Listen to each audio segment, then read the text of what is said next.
Welcome to the Lifeline, a production of Simply BJE. The goal of this podcast is to build, inspire, and to empower our listeners through conversations on business, leadership, and mental health. We invite you to follow us on Facebook, Instagram, and at www.simplybje.com/The Lifeline. Now, let's tune in for today's episode. Welcome back to another episode of The Lifeline, where real brothers having real conversations about real life. I'm Barry J. Elliott, joined by Lindsberg Petway II, Bo Powell, and Stephen Coleman.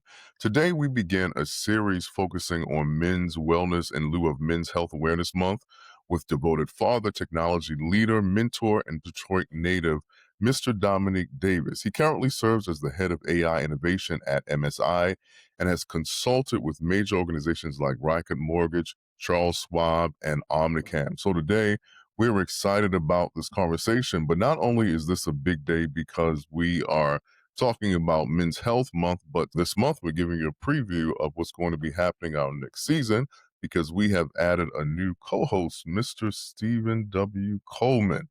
So we're excited about the direction of the Lifeline and where we're going. There is a running joke with some of the young people here in Charlotte. They say that I must have something against people with hair because everybody on the podcast is bald. And so we've added another bald person to the cast. So we're excited now. We are not the four horsemen, but we're the four bald men. So we are grateful. So Steve, welcome, man. We're glad to have you on the team, a part of our family. You're already a brother, so we are excited. And then, of course, Mr. Dominique Davis, man, thank you for joining today. We're excited about this conversation. How are you this morning? I'm good. Hey, happy to be here. Thanks for having me. Absolutely. Dominique, it's Petway here, man. First of all, I just want to publicly say, as I've stated in our many conversations, how proud I am of you and the things that you have accomplished, not only professionally, but as a man. Through our conversations, and we met a couple months ago through a car deal.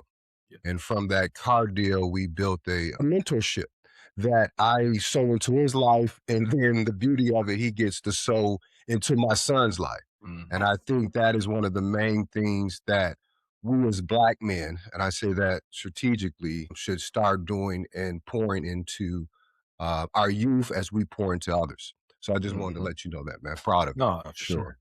So let's get into it. So in the age of constant comparison, social media, I got to post this. And after I post it, I want to see how many likes I get because I want to be an influencer. How can men, such as yourself and your age group and the younger men too, develop a strong case of self-identity and worth and not walk around questioning who they are? Yeah, it's a good question. Well, one, I'll say stay authentic. Like I do it on my social media page, the Instagram. Listen, Instagram, I tell people, I tell whether you're older, you're younger, it's a fake place. It's a very fake place. It's not reality. It's not real. And so what I notice is where people start to have delusion with themselves is just post who you are for real on there. Like actually really post that. And then what ends up happening is this weird thing happens in your brain that you will start to chase whatever you're chasing or whatever you're trying to achieve, that will manifest itself from you just staying authentic. Because if you're actually doing what you're supposed to do or your purpose, it's going to organically grow. And then you're actually not even reaping the success, but you're getting the organic engagement because the people that's actually supposed to be in front of you are in front of you. And what I think a lot of people do is they put the clickbait on there. That's not really who they are. And then I also see them get in trouble in podcasts. So then when it comes to you asking me a question like, hey, so where do you live? What do you do for a profession? To get called out because it's not real. And so it's just stay your authentic self. I don't post nothing on social media that's not mine. I don't post anything that's fake, and anything that's on there. If it's a lie, I tell anybody, call me out of it. Because I refuse to get on there and start doing the fake stuff. That's good. Right. Yeah. That's good. I was at a conference as a panelist, and that was one of the questions. And one of the audience participants said she didn't have anything to post. I said, there are millions of people in the world. Yeah. Trust me, if you put something out there that's authentic to you, you're going to find an audience. Yeah. So you don't have to make believe and build stuff up. Just be yourself. So even when you do that, you still see the person next to you. You still see their brother who just had a Camaro Then he just went and bought a truck and a vet the same day. When you see that, how do you keep yourself grounded and not try to compete with that? Yeah, I get it. And what you're talking about, and it's really a detriment to the younger generation, way worse than it is mine and even yours. But it's gaslighting. And what happens is Mm. on social media, like for instance, I'll even give you an example and I'll answer your question. When I was in high school and I was 17 back in 2004 to in 2003, it was you could be broke. It was okay. Like it was everybody around you was broke. You just seen what was in front of you. When I was in college, 2000, I got done in 2009 with my undergrad. It was okay to be broke. It was still we just had Facebook, and it was still okay for these kids are 23 thinking they need to be millionaires by 25, and that's a problem. And it's because they're seeing not only the fake stuff, but they're seeing the 1% of people that might have got an NIL deal, and they're seeing the 1% that might become a rapper because he got lucky, his stuff got famous on TikTok or something. So what it is this is my mindset. I think I see your helmet in the back, Lindbergh. I know you play sports. I played basketball. I'm so competitive, but I like looking at somebody like looking at you guys and looking at where you guys came. And I might look at Bo and say, man, instead of I might say, how'd you get that? That's my mindset. It's like, how'd you get that? And then you might explain it to me, if you care to explain it to me. And then I say, okay, that's the next thing. And so what I think to answer your question, Linsberg, I think what they need to do is change the way you process information. Don't look at it like you're in competition with them. Look at it like, hey, man, how did you do that? And I'm capable of doing that. So if you tell me how you did that, I'm going to figure out my own process and I'm going to get there. But I only was able to do those things because I would look at people and say, like, I asked my friend Tony, maybe 5, 6 years ago. He's really financially well off, and his wife are doing well. I said, "Hey, man, how did you pay off your house in half the time?" He explained it to me, and me and him, 2026, we got the same financial advisor. So Mm. it's just, I think people got to stop looking at, hey, Lynchburg has this now, and I need that now, as opposed to change your way of thinking. How did you get it? Turn them into a consultant, and then you work to get the steps to get there. Because success is incremental. It's not, it's not a lightning strike. So Say Right, that right. again. Success is what? success is incremental, and it's not a Yeah, lightning strike at all. that's good. Yeah. That's Yeah. good. Yeah. Mhm. Yeah. So you kind of tapped on this. When a person realizes they need to change, where should they start, and what are some practical steps towards building a healthier version mentally of themselves? Yo, that's a good question as well. It's what I notice in people's lives is change typically comes from something drastic happen. I mean, we could all probably attest for that in our lives. I don't care what you're talking about. You usually don't change when something stings a little bit. We just don't. That's human nature. We're creatures of habit. But when something drastic happens, then you realize that there's a need for change. But I think my biggest thing was, even some of the mistakes that I made, just growing up, just being an impulsive young, black male, is I think you got to know your purpose. I always knew I was supposed to do something greater than whatever I was doing. I knew that in my head. And I think, as a young man, you need to focus on what that purpose is. And if that thing is stopping you, whatever that is, from fulfilling that purpose, that's a roadblock. I think that's the degree or the barometer that's used to change. Because, for instance, if you're supposed to be I'm just making this up, but if you're supposed to be a physician and I don't know, you keep getting in trouble and you got substance abuse problems, I don't know, maybe you literally, like yesterday, need to get help, like literally, or you will never become that physician.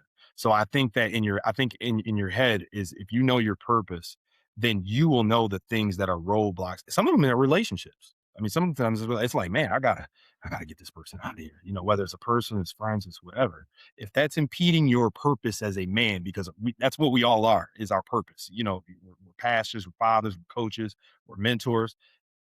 That is probably what I would say is the biggest emphasis on what you need to change. Now, when a person doesn't have purpose, they don't feel the need to change. Mm. They just keep doing the same things. Mm. Yeah.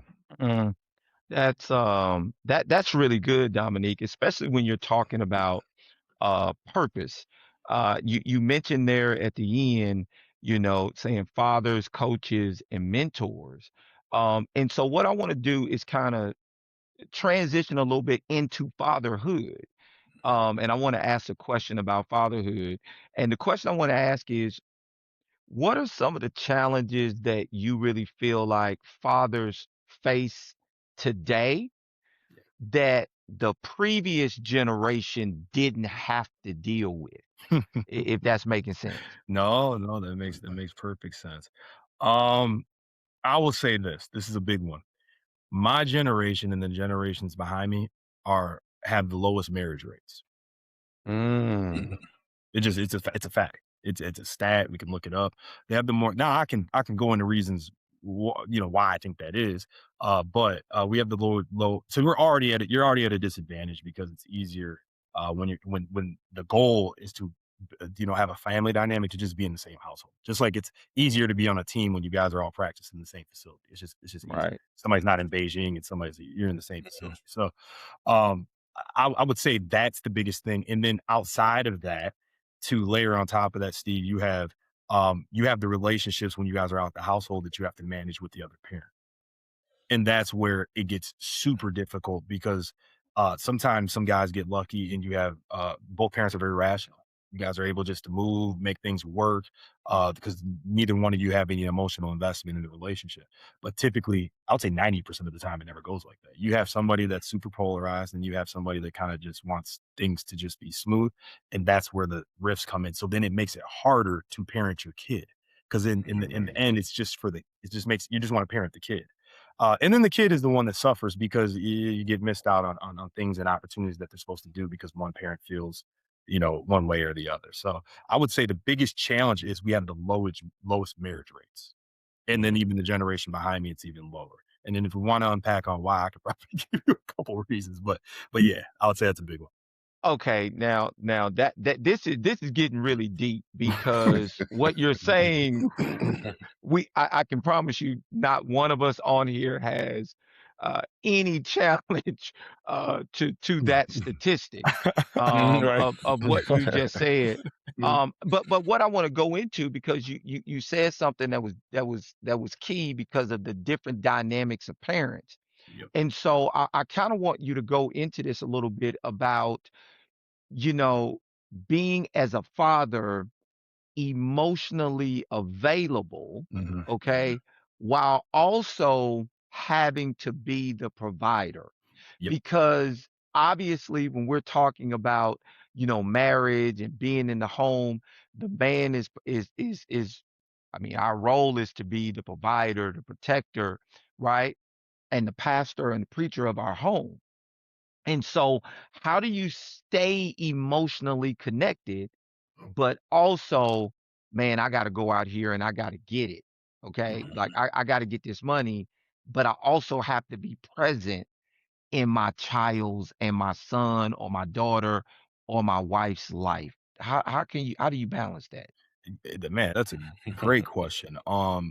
I'll say this. I'll say that I noticed that at least for me, and I would say any man with some level of success, we are master compartmentalizers by nature. I think we have to be. Facts. I think we have to be because I mean, even rewind the clock 100 years, we were the ones going to war, and I might leave and not see my kids. I have to compartmentalize in order to do a good job on whatever battlefield I'm on. Hey, this might be the last time you see me. That's some deep stuff to rationalize and Wow. compartmentalize and put that in the back of your head. So I think by nature, because we're the providers and the protectors, we have to be master compartmentalizers. So that's the mechanism at which I would say you bounce back between emotional stability and being able to provide for number one. But for me personally, um, I get the luxury. This is what I'll say. One of the reasons why I didn't want to be a physician is because I wanted the flexibility to be able to work from space or work from anywhere I wanted to. And that flexibility at the time I didn't have a child. I didn't have Carter here, but now I do. And it's important for him to be with me all the time because I don't even care if I'm not teaching him something. He's watching me, and just my presence is important. I mean, even watching The Lion Mm. King, I remember watching it with my dad.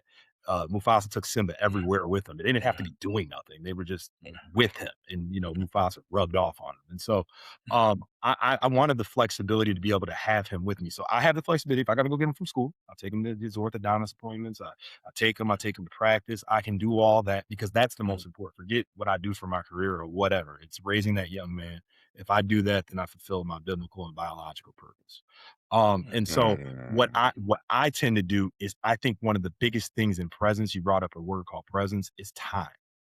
And and my dad in Lynchburg, my sister might have said a little bit about my dad. My dad was a very he just turned 70. He was a baby boomer, and he was a dad. He was militant. Like, he was super wow. Like, he was like, yeah, I didn't have a cool, like, Right. whereas, like, you do whatever you want. No, I had that. Right. And me and him had a conversation. I thank him for that, because I said some of my friends that had those dads where it was just like, cool, they ended up being nothing, you know. So so I thanked him for that, even though in my head I was like, man, you basketball, this used to be tripping, you know.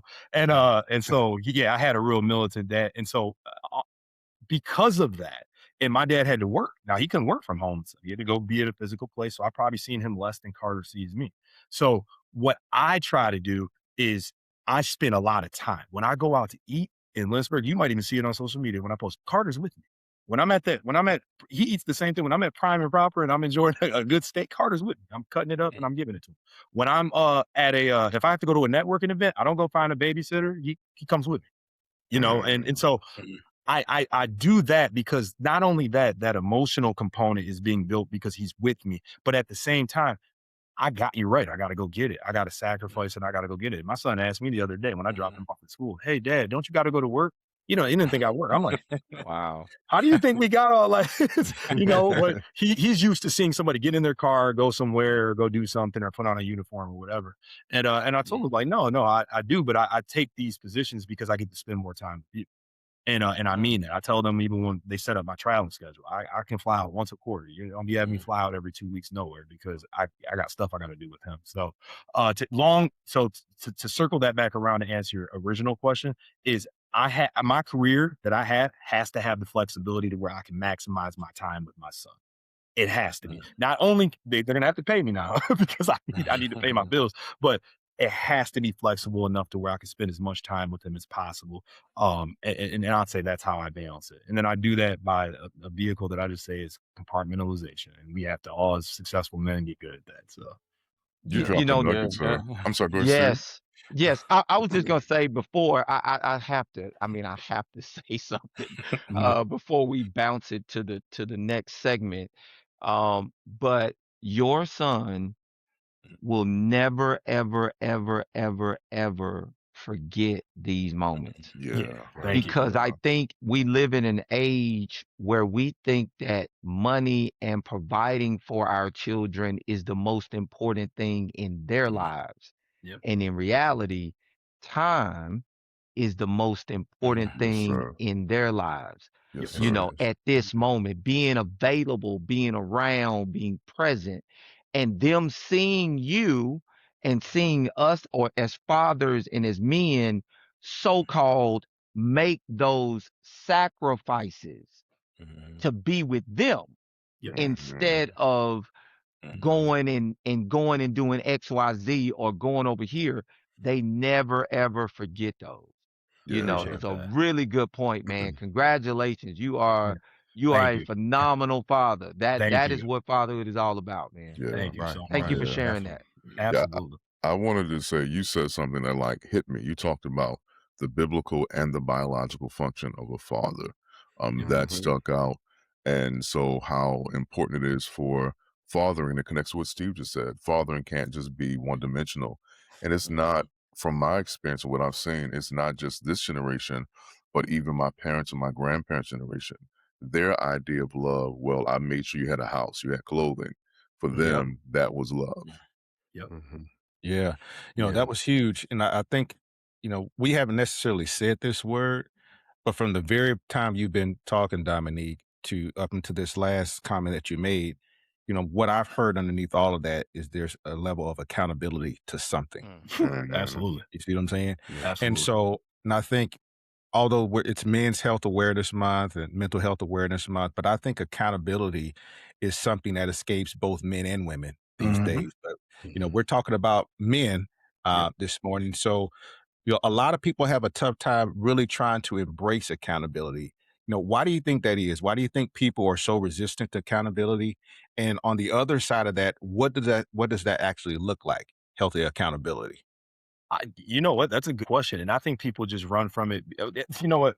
Humans in general, whether you're a man or a woman, they run from negative interaction. Accountability tells you that something could be wrong, and I don't think somebody wants to hear that. So for instance, we're sitting on this podcast. We had a project, and maybe all five of us were responsible, but I want to deflect accountability, so I'm just like, Eric's supposed to do it. Now, when he's getting chewed out, I don't get the negative interaction because it's not my responsibility. I get to sit back like this. So I think people tiptoe out of accountability because it puts the pressure on them that they have a responsibility to do something or something has to change. And unfortunately, what I've learned in my life is when it comes to accountability, that's the foundation of success. Cause you're taking everything should be. And when I say this, I say this with a grain of salt. Everything is on God's time. But in an instance in your reality, you should be trying to control the way you process things, the way your mind works. You should be putting things into action because he's not going to help anybody that doesn't want to work. We know that. So I think for me personally, the accountability, once I learned like, hey, no, you're accountable for these, even things that go wrong that you feel like you shouldn't even be accountable. I should have done this. I should have done that. Once you get that mindset, you can't, there's no stopping a guy that just takes full accountability. That's what we are. We're leaders. How many times have you guys actually took accountability for something that really wasn't your fault? I mean, come on now. Like you were, Steve, there's nothing you could have done to stop that physically within your power. But you know what? The other people that's watching you, maybe it's your kids, maybe it's your wife, maybe it's your family members. They're looking at you like, oh, he's the lead. He's got us. He's the leader. He had no control over that. And he's going to put it on his shoulders. And I think that's important that if you say you want to be the leader, because I see all these guys that say, hey, I want to run my household and I want my wife to respect me and all this stuff. But it's like, you're not putting on the uniform. Like you're not even doing the things to show them that, so. That's good. Yeah. That Well, is I mean, good. because, what you're talking about is perspective Yeah. and being able to have a paradigm shift more than anything, because what you're talking about is accountability is something that helps us to grow. But I think a lot of people tend to see it as an attack. You see what I'm saying? And so, how can people, and since we're talking about men, how can men distinguish between accountability that's more growth oriented as opposed to that, accountability that seems like criticism that may produce some type of shame or defensiveness? Yeah, no, you're 1000% right. People do feel they get defensive and whatever. It's and I keep going back to this, but it's the way you're processing the information. It's partly who's giving the information in the way. Like for instance, if you guys came to me and said something and you guys are wiser than me, you got more wisdom. I don't care how smart I think I am. I haven't been on earth longer than you guys, and I guarantee you have more data points on situations that I've had. It just is what it is. That's facts. And so if you guys are telling me something, I'm going to trust based on our relationship. I'm just going to trust it because there's a degree of trust there that you guys are telling me something in my best interest to help me get to a certain level. It's not an attack. For like my basketball coaches, if I know my coach really believes in my talent, if he's criticizing me, I'm automatically in my head not taking it like that because I know where it's coming from. And I think what happens is you got the wrong people giving feedback. They don't have any business giving feedback. It's almost like a bank. I think relationships are like a bank. You didn't deposit any emotional deposits, but you want to make withdrawal. That's not how banks work. So it's like I don't get to come to you, Steve, and I met you today and say, hey man, I start going down the laundry list of things that I feel like you need to be accountable for. What I got to do is I got to learn you. We build a relationship, we build a rapport, you build trust. And then we're able to give that feedback for accountability. So I think what it is you got to recognize who it's coming from. And then once you can process that, you trust that they're trying to move you in the right direction. And hopefully there's some reciprocity there with the relationship. So. Yes. So it sounds like, first of all, there has to be some element of humility first. Absolutely. But then you need to, right, but then you need to find someone that you can trust. I think we were talking about, before the show started, how, or maybe even at the beginning of the show, how you would, find people and let them be an inspiration. So you build that relationship so they can speak into you. So what you said, that's kind of what I'm hearing you say. I think that's powerful, man. Absolutely. I think even Linsberger, I can learn, him and I have enough emotional deposits in the bank to where if he pulled me aside and say, hey man, let me tell you something. I did this and this. I listen. I give them. I would really listen. I would take it and I would process it, and I would respond and give them, feedback on that, because I think we built that relationship, and I think it's important. Honestly, and I want to take this in a different direction. What I'm doing right now, talking to you guys, is what I'm trying to get these young dudes to do with me and other people. You guys are talking to other young idiots. And so that's why you're just doing this. I need you guys to go find these wise men that's in your village and go learn how to hunt from them. And then you are supposed to take that and innovate it to multiply whatever the abundance is that we need to get. And that's how the civilization thrives. And I think, I use civilization very primitive, but I'm talking about modern day society. Yeah, That's good, Dominique. Yeah, that's real good. good. One thing I wanted to drop in there That's good. is when both spoke about accountability. I think that has to be taught, especially as we raise our kids. Being accountable starts in kindergarten when you take something that doesn't belong to you. My wife gave an example of it was a parent-teacher conference, and one of the parents' purse came up missing. And a student took the purse. They ended up getting the purse back, but the consequence was very minimal. It was just like a 1-day suspension. Now, are you really held accountable for stealing? You stole something, and based upon what was in that purse, it might have been a misdemeanor or a felony, depending on how much.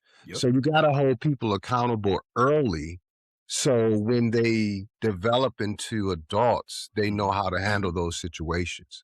And then, like you said, with the young brothers around here now, the why other word other they really need to take the opportunity to find someone, even in your shoes at 39. You have a lot of wisdom that you can pour back into a 22-year-old who needs some direction. But I think that's one of the main things is we got to learn or teach others to be accountable at an early age. You're right. And I forgot that component. You're right. Like how you're raised. My dad, I told you, my dad was ultimately holding me accountable. I used to be like, hey man, I didn't drink all the milk in the fridge. He told me he used to be on your head. Oh my goodness. And I get why he was doing it, because he probably saw something I didn't, even in myself. Yeah. Maybe it was like definitely growing up in the 50s, it was a totally different time. Totally different time. Yeah. But I think a lot of times, I know we talk about, age, but I don't believe, accountability as this linear as we think, because accountability can be to someone who may, like you said, if you find someone who's where you're at, they may be around the same age, but they have access to something that they can still give to you. So I think accountability can be, we talk about compartments. I may be accountable, have an accountability partner for my career. Or I may have someone who I can be accountable to for marriage or personal relationships and things of that nature. So, I just wanted to let our listeners know it's not always about age sometimes. Many times it's about, an accomplishment or a certain level that you're trying to get to as well. But I also wanted to point out too, because I know a lot of, there may be some single mothers listening. And one of the important things you talked about, Dominique, is the idea of relationship being a part of accountability. And I think a lot of times when you have a single parent or single mom and she's trying to get her son to talk to someone that she admires, she's trying to figure out why he don't want to connect with the guy. And a lot of women don't understand. It's like, look, I can't force this guy to be accountable to me. I've got to, I'll reach out to him, but if he's not feeling me, then, we don't get to choose our mentors. Our mentees they choose us. And so a lot of times it may take time. It's not just one conversation. All of a sudden, this guy's going to change. Like you said, success is incremental, and so is growth and transformation. It takes time. So I wanted to put that out there to our listeners. When we start talking about accountability, it's a time. Things change over time. Things grow over time. I think that's a very, very important point I want to put out there. Absolutely. That's great. That's great. I think we're about to start talking about leadership, but I think a lot of times when people think about leadership, they think of leadership in terms of autonomy, but actuality, leadership is a higher level of accountability. And so as the five of us are all leaders in different spheres of influence, kind of want to ask everybody, how has being accountable shaped your leadership? I want to ask everybody a question. So let me start with the professor. Yeah. Professor Powell, talk to me. How has accountability Now shaped give me some game, Professor. Give me some game. Well, you said shaped, so that's a past tense thing. I'm still being shaped, Okay, that works. by accountability. Steve is someone that I'm accountable to, in business. He's been someone that I've been accountable to. So, that has, been something that has been a very vital piece and part of my life, as relates to becoming a better leader. And, it's forced me to look at some areas in my life that, I thought I was good at, but I wasn't as good as I thought, you know? And so I think that it does require a certain level of humility to be able to look at yourself and says, okay, bro, you're not as good as you thought you were, in this particular area. And, you can only be sharpened by the level to which you're willing to put yourself in the sharpening place. And so many times the weight of accountability becomes, part of, me. If I want to say I want to get to the next level, it requires me to take a step back and say, okay, there's some areas in my life, that I'm deficient in. And that doesn't make me a bad person. I think a lot of times what keeps people from being able to be accountable is because they think if they're lacking in some area, that's a strike against them. And you have to begin to realize that nobody is perfect and we're all growing and nobody ever arrives. It's just like people talk about in the psychological space, I'm healed. No, you're not. You're still healing. And until you won't know you're healed until you get into a situation that exposes an area that says, oh, I thought I was good, but I still got some work to do. And so for me, it's still shaping me to become a better leader. And it's also inspired me to get into places that make me uncomfortable so I can continue to grow. And so now I'm learning to, even at the ripe old age of, I'll be 52 this month, to start to seek out areas to where I get uncomfortable so I can continue to grow. And so that's what I'll say to that. So Lindsberg, when you know what he does when you say your age, I almost started to do that to him, but I decided not to. I put it out there, but I was wondering if y'all was gonna let me make it. I saw you, man. I saw you move, but you ain't do it. Yeah, he mumbled it. He mumbled it, but he didn't say it. Yeah, I can't promise them I'm being as if I'm hold back. You had your shot, bro. Yeah, you had your shot. Steve, talk to us. Talk to us about how having accountability has shaped and is shaping you as a leader. Well, I'm going to say that first thing, leadership requires accountability. Yes, sir. I believe that we live in a society today, and I think this is very important. We live in a society today where we have people who are in leadership positions, but who do not show true leadership. And part of that is humility. But in order to have humility, you have to be accountable for every single mistake and every single decision that you make. I think that, one of the things that a lot of people miss, right? A lot of people miss this. A lot of people miss that leaders are humans too. And as leaders, we have to accept that we're always in the fishbowl. Like everyone is watching. Wow. Like even right now, I was having a conversation with some people at the gym and they were like, well, what are you doing this weekend? Oh, you don't get outside. And I'm like, nah, I don't get outside that much. And so they asked why. I said, well, the reason I don't go outside has nothing to do with I don't want to go outside. It has every single thing to do with if I'm outside, who can misinterpret anything that I am doing? Yeah. Like if now I don't drink, right? So if I have some if I'm at a bar and I have some cranberry juice in my hand, who can say, "Oh man, I saw Steven at the bar getting toe up." right? It could be an agent, Mhm. it could be a client, it could be someone that saw me at a speaking engagement. They could see me interacting with a female client and they can say, "Man, I saw Steven out with another woman." Yeah, Right? yeah, And this could be a client or it could be an agent. And I'm serious about this. I am completely paranoid, right? About how when I'm in public spaces, Yeah. how I'm being viewed. Now, that can be a bad thing too, because I mean, look, you have to live your life, right. but at the same time, when you're in leadership positions, you have to understand and accept, man, this just what comes with being a leader. And I think that here's the other part. We elevate people into leadership positions based on status. Yeah, So you'll see people that are like athletes or artists or things like that, and they're automatically thrust into these leadership positions. And then when people see like, oh man, he didn't, I think the whole situation with T.I. at the airport, right? And he didn't take a picture with the young lady because he's with his family.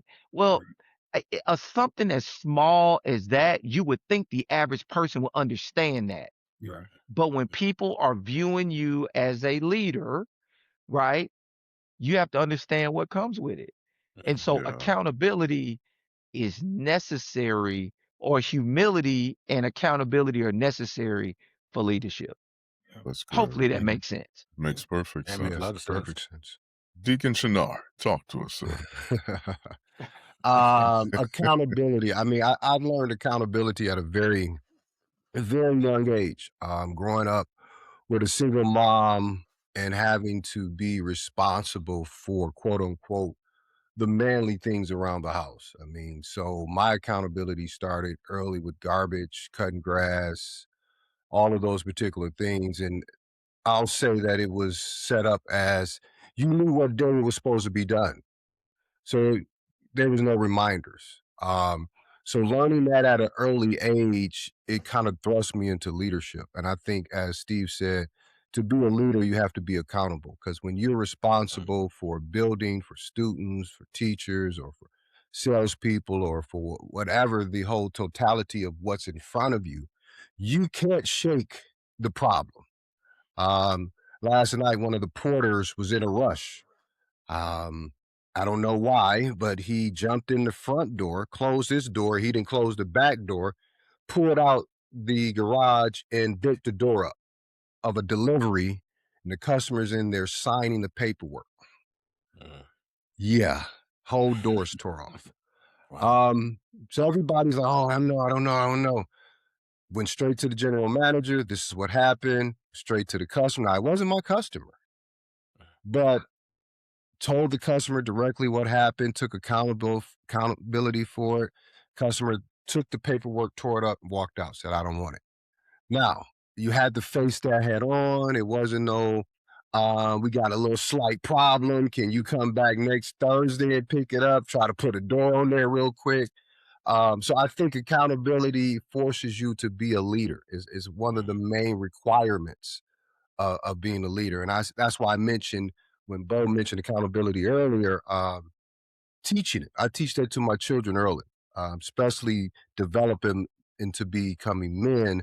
I think as a man, you have to be accountable for your actions, especially as a black man in the society that we live in today, because anything we do can be twisted, turned, and if it shows up in front of you, you have to be able to solve the problem and take accountability for it.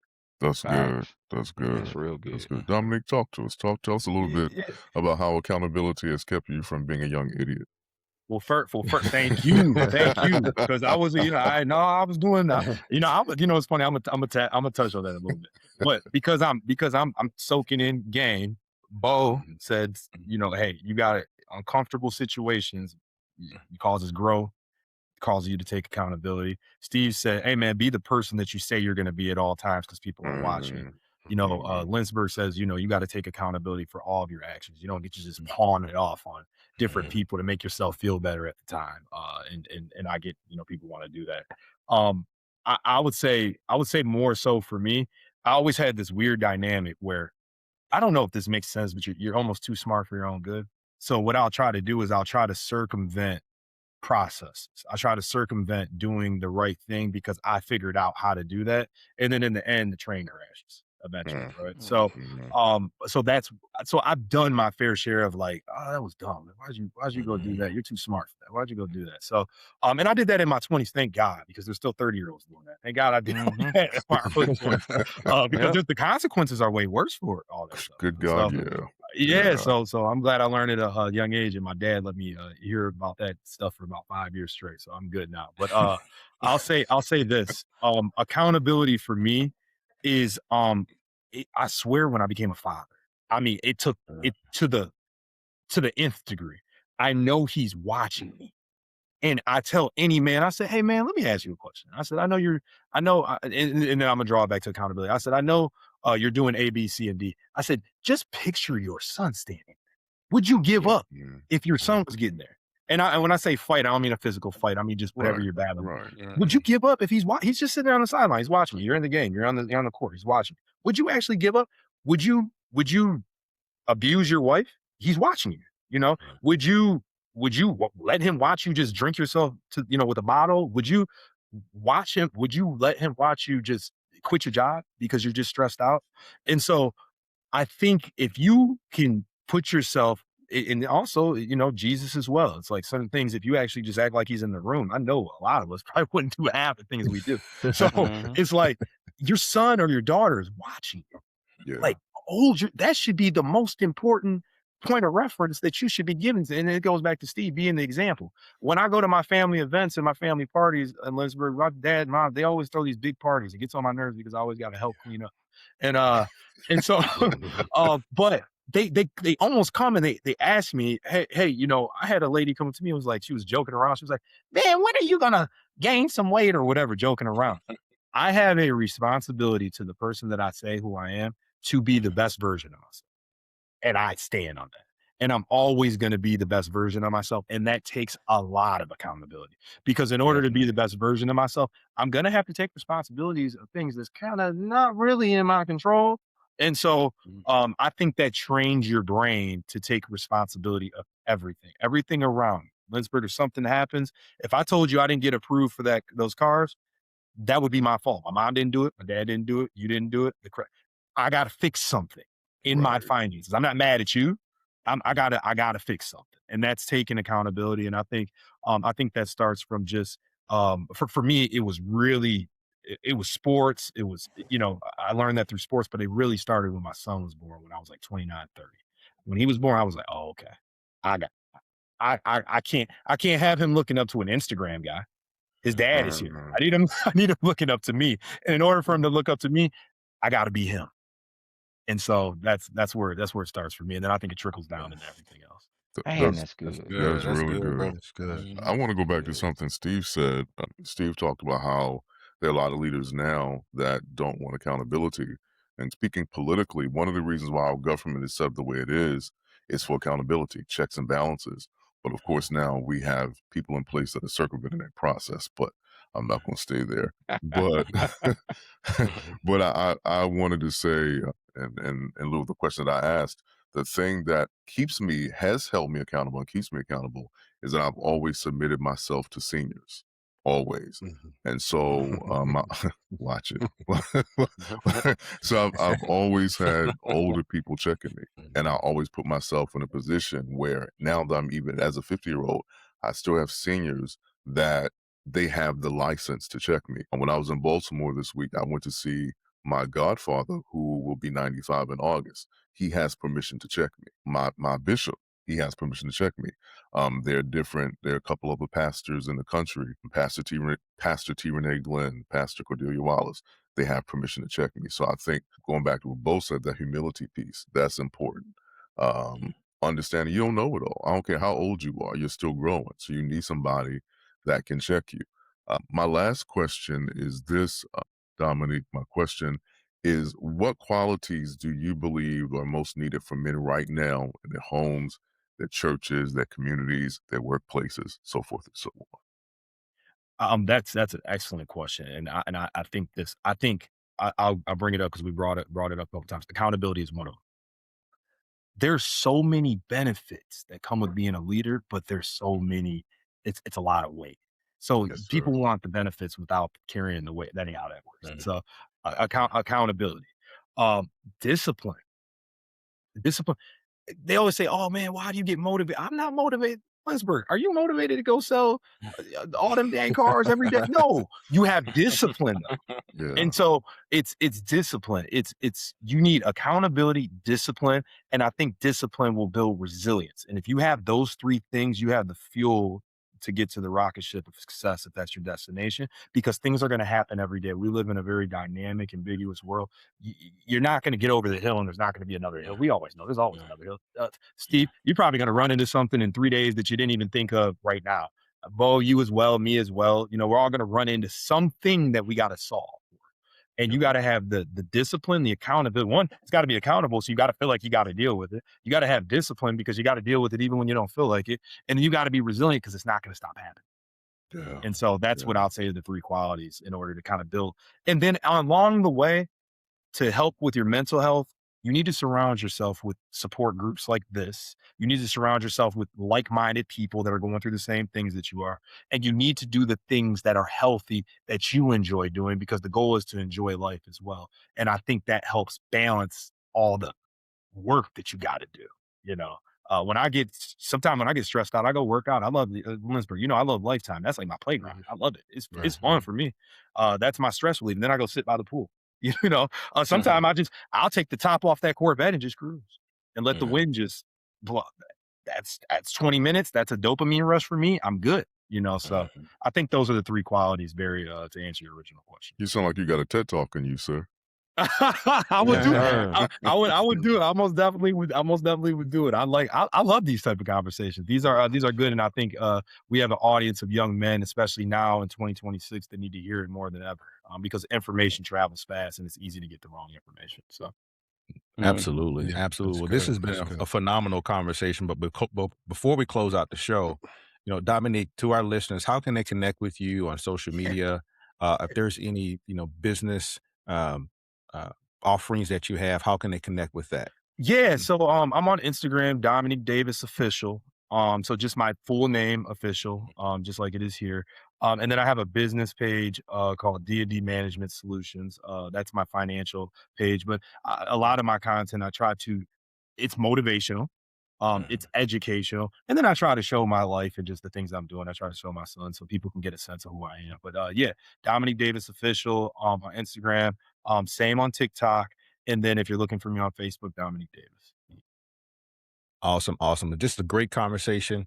And yeah, as we close this conversation, to our listeners, we're reminded that building better men isn't about perfection.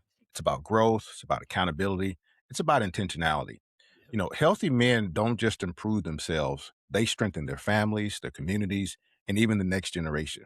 So whether we're talking about mental health, leadership, fatherhood, or mentoring, the common thread is the courage to keep growing. The world is changing rapidly, but the need for character, integrity, and meaningful relationships remains constant. Every man has the opportunity to leave a legacy that extends far beyond his own success. But the question is not whether will influence others, but what kind of influence we'll leave behind. So thanks for joining us. And remember, better men help build a better world. This concludes another episode of The Lifeline with your host, Barry J. Elliott, Lindsberg Petway II, Stephen Coleman, and yours truly, Bo Powell, and our special guest, Dominique Davis. We're on a mission to bring light and life into the places people don't always talk about. So stay with us, join the conversation. We want to hear from you because The Lifeline exists to speak life into your life. Y'all take care. Thank you for listening to today's episode with host, business expert, and life coach Bo Powell, social media influencer and entrepreneur Lindsberg Petway, and leadership coach and mental health advocate Barry J. Elliott. Join us next week for another impactful conversation on The Lifeline. God bless.